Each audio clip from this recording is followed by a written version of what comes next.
महिला विधेयकावरून सत्ताधारी आणि विरोधकांमध्ये चांगलाच कलगीतुरा रंगलाय। लोकसभेत महिला विधेयक नामंजूर झाल्यानंतर मुख्यमंत्र्यांनी पत्रकार परिषद घेतली आणि त्यावेळी त्यांनी महिला विधेयकावर चर्चा करण्याचं थेट आव्हान विरोधकांना दिलं आणि हे आव्हान सुप्रिया सुळेंनी स्वीकारलं देखील। मात्र फडणवीसांनी स्पष्ट शब्दात सांगितलं की माझ्या समकक्षातील नेते यांनी माझ्याशी चर्चा करायला यावं असं म्हणत चित्रा वाघ यांनी सुप्रिया सुळेंना डिवचण्याचा प्रयत्न केलाय। पाहूया चित्रा वाघ नेमकं काय म्हणाल्यात। नाही, मला असं वाटतंय की मोठ्या ताई बारामतीच्या त्यांनी म्हटलंय की मी देवेंद्रजींबरोबर त्या ठिकाणी डिबेट करायला तयार आहे। ताईंनी जितके प्रश्न उपस्थित केले त्या सगळ्या प्रश्नांची उत्तरं राज्याचे सन्माननीय मुख्यमंत्री देवेंद्रजी फडणवीस यांनी ऑलरेडी प्रेसमध्ये दिली आहे। आणि सगळ्यात महत्त्वाचं म्हणजे देवेंद्रजींनी त्यात हे म्हटलंय की माझ्या समकक्ष जे नेते असतील त्यांच्यासोबत मी डिबेट करायला तयार आहे। समकक्ष म्हणजे जर पवारसाहेब त्या ठिकाणी डिबेट करायला यांनी जर विनंती केली आणि जर ते तयार असतील तर निश्चितपणे राज्याचे मुख्यमंत्री हे माननीय पवारसाहेबांसोबत डिबेट करतील। परंतु बाकीच्या सगळ्या प्रश्नांची उत्तरं जी काही बारामतीच्या मोठ्या ताईंनी प्रश्न उपस्थित केले त्या सगळ्या प्रश्नांना अतिशय व्यवस्थित अशी उत्तरं मुख्यमंत्र्यांनी दिलेली आहेत।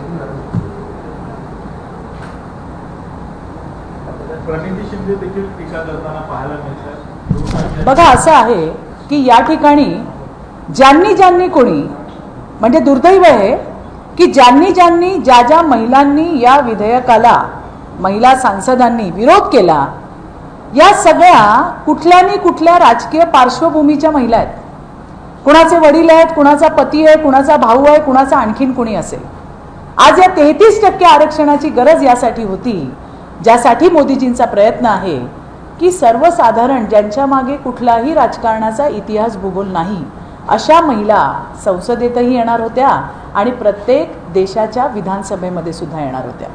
आणि मला असं वाटतंय की इतक्या महिलांनी जे स्वप्न पाहिलं होतं त्याचा चक्काचूर करायचं काम यांनी केलंय आणि त्यामध्ये महिला खासदार ज्या त्या ठिकाणी आहेत त्यांचाही समावेश आहे। हे दुर्दैव आहे। जल्लोष केला गेला त्या ठिकाणी, हे आणखीन दुर्दैव आहे। आणि म्हणून तुमच्या माध्यमातून मला त्यांना सांगायचं आहे, नक्की जल्लोष कराच तुम्ही।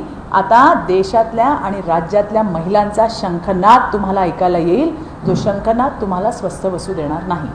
50% आरक्षणाचा उल्लेख यामध्ये कुठेच नव्हता। टोटल मेजॉरिटी मिळणार नाही तरी सुद्धा हे बिल आहे। कोण म्हणाल असं?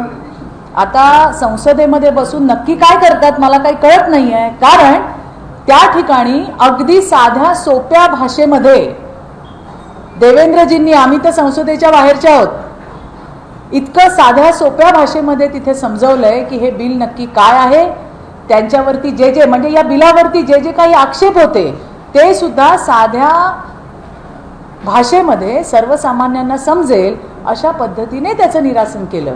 आणि असं असून सुद्धा जर सभागृहामध्ये, सर्वोच्च सभागृहामध्ये बसलेल्या महिला प्रश्न विचारत असतील तर मग मात्र मोठं प्रश्नचिन्ह हे त्यांच्यावरच आहे। ताई, महिला आरक्षणावरून सुप्रिया सुळे हाच प्रश्न उपस्थित करतात की महिला आरक्षण आणि डिलिमिटेशन हे दोन वेगळे मुद्दे आहेत। मुख्यमंत्री आहेत किंवा भाजप आहे, दोन्ही मुद्दे एकत्र करून कुठेतरी संभ्रम निर्माण करतात। अहो, मी तुम्हाला तेच सांगतेय की काहीही बोलण्याच्या आधी राज्याच्या सन्माननीय मुख्यमंत्र्याची प्रेस बघावी। मुख्यमंत्र्यांनी सगळ्या जे आरोप किंवा जे आक्षेप होते, आरोप नाही म्हणता येणार, आक्षेप होते, त्या आक्षेपावरती अतिशय व्यवस्थित उत्तरं दिलेली आहेत जे या देशातल्या आणि राज्यातल्या सर्वसामान्य लोकांनाही कळेल।